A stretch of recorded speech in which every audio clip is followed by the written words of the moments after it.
There you go. All right. Well, it's tough I think we could talk about Vegas for like a whole episode. Maybe we'll have to bring this discussion back and you could tell us a few more stories that are suitable for the audience. But all the buzz in the sports world right now is about Kevin Durant. And why wouldn't it be? I mean, you're talking about a league, the NBA, in which you really can't win unless you have a superstar. So when a superstar like him becomes available, it becomes big news. He's once again requested a trade. Not surprised. This time out of Brooklyn. Now, the Raptors, put a Raptor spin on it, originally had very low odds of acquiring him. However, in the past like 48 to 72 hours, they've shot up the odds makers rankings and are either 2 or 3, depending on which site you look at. Now, Durant grew up a Raptors fan, coincidentally enough, in the Vince Carter era, and he has spoken highly of the city and the fan base in the past, despite that little dust-up that the fans had with him after the 2019 finals when the fans cheered when he brutally tore his Achilles. But I guess the sticking point in the negotiation of this magnitude seems to be hinged on whether or not the Raptors are willing to trade Rookie of the Year Scotty Barnes. The Nets, no doubt, would like him to be part of the package, and the Raptors, I would bet, are not inclined to trade a 20-year-old future star for a 34-year-old superstar. Now, to discuss this, I think we should bring on our guest for today. Bobby, why don't we get that set up and get him on here so we can discuss whether or not the Raptors have a viable chance of landing Kevin Durant. I do want to say one thing while we're doing that. So it's funny you mentioned that whole thing about in the finals where he got hurt and the fans cheered. I'm not sure if you guys saw the clip, but Durant was a guest on Serge Ibaka's show, the cooking show. And Ibaka asked him straight out, said, listen, let's just clarify for everybody. Like, what did you think or what do you think at this point after it was perceived that the fans cheered? And he's like, you know what?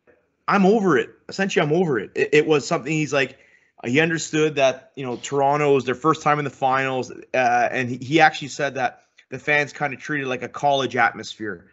It was they were cheering loud. They were just happy, obviously happy to be there. And they would have cheered anything. So he's like, he doesn't hold any grudges. It is what it is. It happened and he's over it. So take it for what it is. But at least he had, the decency to come out and address it. And if what we take is true, maybe he would, welcome to play here. I thought it was incredible self-awareness when he said that. It was like, it's their first time. They wanted to win. Like, I thought that was really well done on his part for sure. Yeah. Yeah. I was one of the ones that cheered when he got hurt. Number one, I wanted the Raptors to win, just like I cheered when Braden Point got hurt against the Leafs in Game 7. At that point, as long as it's not life-altering injury, you would, that how could we know at that point? But as long as it's not that, I was pretty happy. But also, if you remember in that final, Durant had a previous injury that he missed the first couple of games of the series. I thought, and I'm sure a lot of people thought, that he just re-aggravated that same injury, which, I don't know, it was a muscle pull or something like that. I think it was a calf. I think it was his calf. It was, yes. So, like, he re-aggravated his calf strain. Yeah, I'm cheering, sure. Get him out of here. And he was killing the Raptors in that game before he got hurt again, if you remember that also. Yep. He was, like, crushing our hopes and dreams with every three that he was draining. And then to see him go out, I didn't mind it. I mean, yeah, but I don't think you ever. Even if it means winning a championship, I want to play the team at 100%. It sounds really like ash. I want to win. Such. And if that means not playing the team at 100%, I'll take that. I want to win. Hey, listen, Golden State got every break in the book over 4 years. They got every superstar went out against them, so they can't complain. But I didn't like the cheering. But I get it. You understand in the moment, and it was good. I think the Raptors fans did the players did a really good job of kind of motioning the fans like maybe you guys should shut up for a minute. But I think our special guest is here. Looks like it. There he is. There he is. A man that knows basketball way more than us. Let's welcome Joey Furfari back to the pod.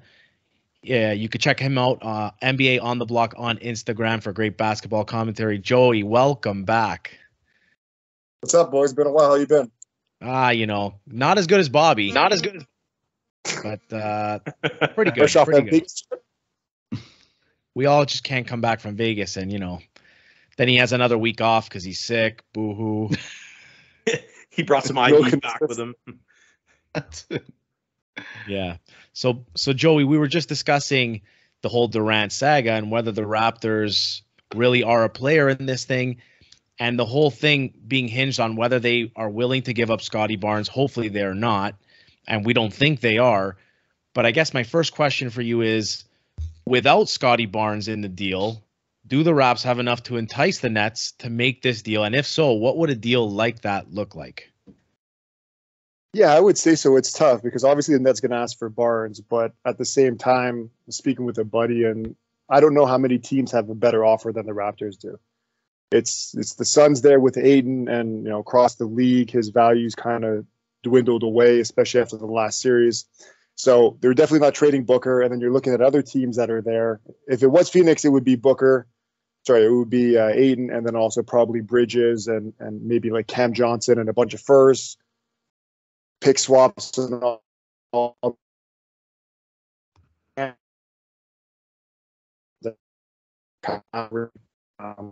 Some bad contracts, and then probably Bam, but I don't think they're going to part with Bam. So Raptors sitting in second. It's probably, I'm guessing, Pascal, OG, Big Trent, and a bunch of picks. And to me, to be honest, I might be jumping the gun here, but it's a lot to give up for a 34-year-old guy going to be 35 next season. I was just going to say that. Like, that sounds like a lot to give up for Durant, who's, let's face it, he's no spring chicken anymore, and he's had a slew of injuries. And who's to say he's not going to request the trade out of Toronto in a year or two, just the way he has in the past with his past couple destinations. So that seems like an awful lot. It's a lot. And then you look, like you said, like a lot of guys, what they're doing now is they're signing these maxes, these super maxes. And then the teams are pretty much saying, we don't want to lose you for nothing. We'll deal with you as an asset a little bit later down the road. Guys like Beal, Levine. I was talking with the guys on my show, and I was saying, what are the chances that any of these guys finish out these 4-year or 5-year deals making $50 million? They've never ended a ball. You can look at like Blake Griffin, Russell Westbrook, Chris Paul, like all these guys that are signed these massive deals, they don't last very long with their teams. They're getting traded within sometimes the first 2 years of the deal. Yeah. That's why the NBA is so fascinating, because despite these huge contracts, there's still so much player movement in the offseason. I think LeBron started all this. Ever since LeBron moved, like these off seasons are ridiculous. They're wild. Does the fact that KD has 3 years left, I believe it's 3 years left on his contract, is that make you more enticing? Because even if next year, if it doesn't work, you can just kind of move on from him and trade him and probably get some assets back, or. Yeah, like he has another 4. He signed another 4 middle of last year, and he's going to be making obviously max money. I always say, like, he had an Achilles injury and everything looked good. A lot of people didn't know what to expect when he came back, right? And it essentially retired Kobe Bryant. Like, that was the one thing that was like the end of his playing career, was that Achilles injury. Couldn't come back from that at that age. So it's tough with Durant. Like, you watch him, he's not the same player. He's still arguably the best scorer in the league, but I don't know the last time he dunked, and he's like 7 feet tall, for whatever that's worth, right? Like, he's not the same explosive player, not as quick, more of a guy that's shooting off the dribble and shooting a lot of threes, and still obviously doing a really good job. But it's tough, right? Like, you look at it, and I was making the Hawk comparison with a buddy too. Like, if you looked at Austin Matthews a few years ago, knowing how great he's going to be, I'm comparing him to Scotty Barnes now, would you want to trade him away for a guy that's, probably, I don't even know what the comparison would be in hockey, a guy that's an established superstar that's got maybe 4 years left? And the answer is almost always no. Crosby. So why would you want to do it if you're a Raptors fan, right? Yeah, I agree. So that's a good point. So who would the equivalent of that be in hockey, Joe? Would you say Durant's like an Ovechkin? Crosby, I was going to say. Or yeah, Crosby. One of those two guys, probably. Yeah. So my more Crosby than Ovechkin. Yeah, one of those guys. So my question is, beginning of the season, right? Like, before you go out all these accolades, like, who's trading a guy like that for someone that's one of the best ever, but at the same time, like, you got 3 years left and there's injury concerns too. Yeah. So my question is this: they have Durant tied to the Raptors. I get it, but you mentioned another player where I think if the Raptors are going to give up a package like that, something that they've been missing, which I think would be a lot more effective in their lineup, and apparently the guy wants out, why not put a package together for DeAndre Ayton if he's the guy that's supposed to be coming out of Phoenix, who's a former number 1 pick, 23 years old, is a 6'11" forward / center, which is something they definitely need.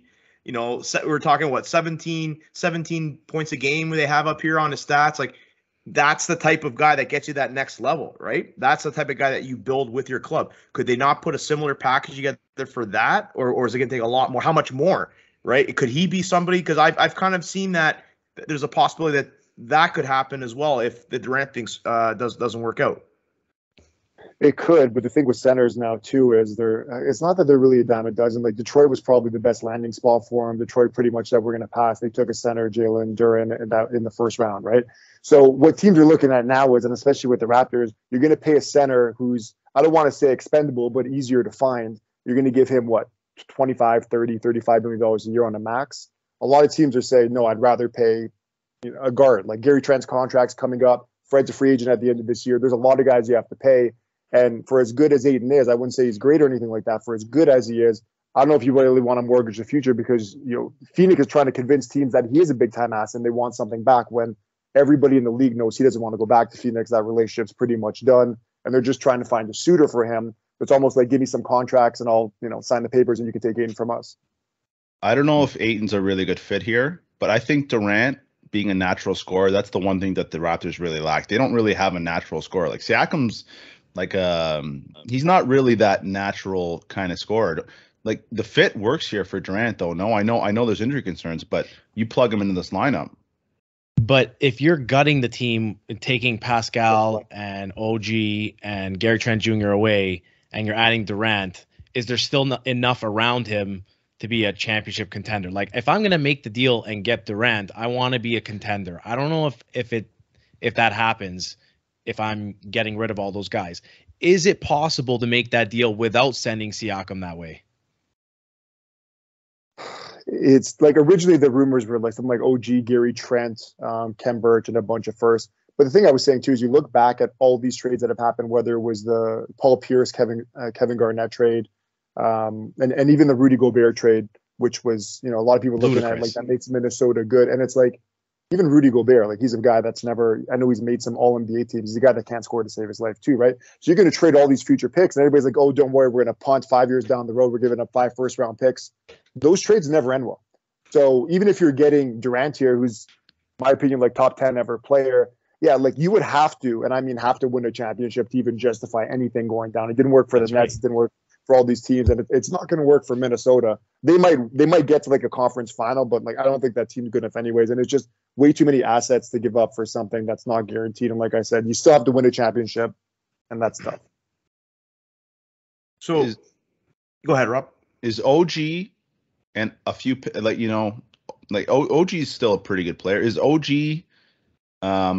maybe a couple draft picks, and maybe the kid they just drafted, I believe they just drafted a 7-foot center out of Arizona. Is that enough to move the needle, you think, for Brooklyn? I have a feeling that someone's going to come out of the woodwork and blow Brooklyn away, and they're going to have no choice. It usually what happens here. Someone comes out of nowhere and just goes overboard. But yeah, typically I would say yes, but the only thing is, Durant's pretty much said he wants to go to a team. I think the report was he wants to go somewhere where there's already like 2 all-stars that are there.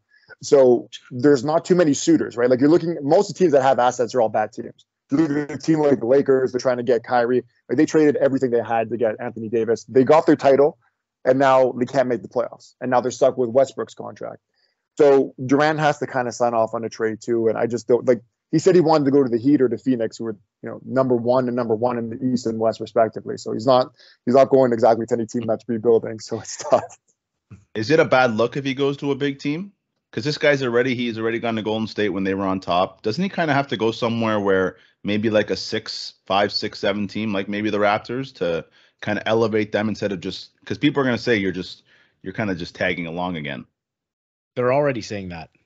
Yeah, and they already have, right? Like, we were talking on our show. One of my buddies was saying he could win 10 championships if he stayed in Golden State. He's still not a champion in his eyes. And it's kind of true. And it hurts the fact that, Golden State went in there and they won a championship this year. But how many teams are there in that, 4 to 6, 7 range that have the assets, that have 2 all-star players and can retain some guys in a trade? The list is short. And to be honest, I'm thinking maybe even he stays with the Nets. I know that the Kyrie thing's happening too, and he opted in. Both those guys, there's not too many suitors. I don't know how many guys, especially Kyrie, want to take on a guy like that where you're not sure if one day he's going to wake up and say, I don't want to play basketball anymore, right? Or whatever is going to happen. Oh, yeah, that's a big wild card. So do any of these discussions that have been happening or these rumors of Durant, do you think that had any effect on like what little the Raptors have done in free agency? We understand, they re-signed their own guys. They've signed Otto Porter. Did you expect more, or did you think they're kind of still waiting? Is this the Durant domino has to fall still? Like, what's going on there? I didn't expect too much of free agency because, like I said, they still like OG's contract is still like a team friendly deal, and it's about $90 million or whatever it is. Trent has a player option after this season, so he's gonna get a new contract after this year. There's a lot of money they still have to pretty much sign some guys with, and even like Boucher, I think Boucher got something like 40 or 50, which is a lot for a bench guy, but they need to use that money to sign other guys. Pascal, I believe, has 1 or 2 years left on his deal. Like, there's a lot of things still up in the air. And yeah, you bring in Durant, you're going to move some contracts out as well. But I wasn't expecting too much because they don't have the cap space, and Masai and the guys really don't make any bad free agency signings. Like the Otto Porter deal, I really like because it's another massive guy that can shoot and defend. And they have a lot of guys. They brought back Thad, which is good because they gave up a first-round pick to get him too. I know they kind of stepped back a little bit, traded for the second, but it's a bad look if he would have walked. He's on a really team-friendly deal. I think they've done pretty well, and the natural growth of their guys, including Scotty. Like, I'm expecting Scotty to be a borderline all-star this year. I don't know if he's going to make the team. Raptors have a lot of guys that have to eat, and that's why I think those reports that came out with OG and everybody kind of unhappy with their role, tough, because everybody in their mind thinks they're a 20-point-a-game guy. And, when half the team's injured, sure, you can go out there and get 20, but can you do it consistently? Was OG ever happy? He always looked upset, that guy. No matter, like, since he signed here, he was looked miserable. Yeah, and then with the season, with the COVID too, right? Like half the guys were sitting out games, so everybody had their chance to kind of go out there and get their points. But it's tough. A lot of people had high hopes for OG. I really like him as a player. To me, it's always been he is what he is, and that's fine, right? Like you got him at like 22 or something in the draft. Yeah. Guys expecting him to be some kind of Kawhi clone. It's insane, and he's a really good 3-and-D guy. I don't know if you guys talked about it on your show, but the big hot topic issue up here in Toronto, in our third world country, is the Chris Broussard comment. Oh. Can you explain what the hell he was talking about? Because I still can't figure out what he was talking about. I saw it. Well, he was pretty much saying like players don't want to come here, right? He said this is no. He said African American players don't want to come here, and this is the first I'm kind of hearing about this because a lot of NBA players, especially, like you don't hear about it from hockey players, but a lot of NBA players say we love Toronto, like we love going there. I saw the tweet. Have you seen it? Yeah, and then I remember someone replied with some Six Buzz or something comment where it said Toronto is like the most multicultural country in the world. It's kind of obnoxious, and it was like that before. We talked about it more so on our show, just about the free agency, where like guys didn't want to come here before, and free agency destinations. We're saying like any city is a free agency destination when you're winning. Cleveland was when LeBron was there, right? So I think that's just dumb American narrative trying to get out there, and guys, not having too much to say, so they kind of go back to something from the caveman era, saying guys don't want to go to Toronto, but it's not 2001 anymore, and guys are more than happy to come here, as you can see with these signings, right? I still don't think guys really want to come here. I still think it's the weather is the issue, and but do you think there's like a Canada-US thing here? They are the only Canadian team. We have heard, I believe it was Chris Bosh complaining that, you had to go through customs every time, and it was I'm sure it was annoying at times, and you don't get ESPN up here unless, you've got like some American. These days you can get whatever. Yeah. You can get whatever you want now. Yeah. But like, I think it's the weather. I think it's the one sport where weather matters. Do you think there's anything else that along with this, or? I think it's more the weather than anything, but we talked about it on our show too. Like you look at cities like Milwaukee and Chicago. The Knicks have struggled to get free agents. Obviously, it's a little bit warmer than here, but still the weather's pretty wicked there. I was saying on the show, which is how many free agency cities are there? And Igor was pretty much saying, oh, there's so many. Chicago's one of them. And I said, name me the last signing that any of these guys had. Mm-hmm. And he said Dwayne Wade. And I said, well, Dwayne Wade was like 36 at the time. He was, he had a vendetta. He needed more money. even Portland, like a lot of these cities, players don't go. They go to the Lakers because it's the Lakers and it's LA, and they're going to Miami because they've won recently and it's hot as hell and it's Miami. great culture, right? Dallas. And they're bringing up Orlando, and I said Orlando hasn't had a signing in 30 years. They're going back to Grant Hill and those kind of guys. You can't pay guys to go to Orlando anymore. And then they said state tax, and I said, well, San Antonio has the same thing. Nobody's gone there. Guys have gone to Dallas recently because of Luka. Guys want to win. That's pretty much what it is. And if Kawhi would have stayed here, imagine how many guys would have wanted to come that next year and re-sign here, right? I think that spoke for itself. Yeah, I agree with that. Same, and it's the same in every sport. And as soon as you have a winner, guys want to be around that. Like, apparently, a lot of guys want to go to Edmonton now because they got to the conference final there. You win, and guys will come. Yeah, I agree. All right, Joe. Thank you so much for joining us. We always appreciate you having you on the show with us. And once again, you could check him and his boys out. NBA on the Block on Instagram. They'll have all your NBA talk and all the news that you want on there. Check it out. And thanks again for joining us, buddy. Appreciate it, guys. Have a good one. Take care. Thanks, Paul. Peace.